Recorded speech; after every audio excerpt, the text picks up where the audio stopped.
Korang nampak sana ada Green World Hotel. Dekat situ ada roundabout. Jadi sekarang aku dekat 7-in Semporna. So nak tunjuk kat korang apa ada kat 7-in ni. Dekat sini RM157 2 malam yang aku dapat lah daripada trip.com.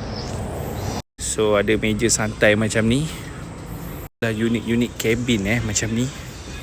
Tempat santai family dekat sini. Cabin macam ni Ini unik cabin dia lah. Aku lebih prefer dekat sini sebab dia dekat juga. Nak pergi kedai makan jalan kaki je. Ada kedai makan kat sana. Sangat dekat dengan banyak tempat dan dia tak sibuk macam dekat tengah bandar Semporna. So nampak ada roundabout situ. Lepas tu Green World kat situ.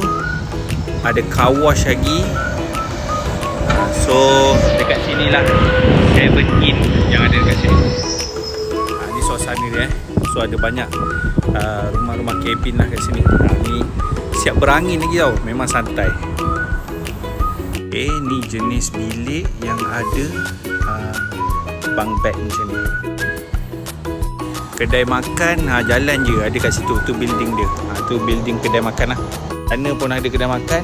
Situ nampak macam ada masjid situ. Tu masjid. Suasana santai kat bawah lah. So ni Semporna punya island.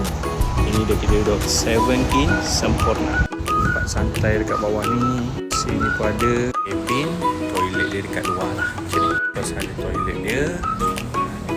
Toilet lagi. Cafe. So ni adalah view bilik aku. So ni jenis-jenis bilik dia lah.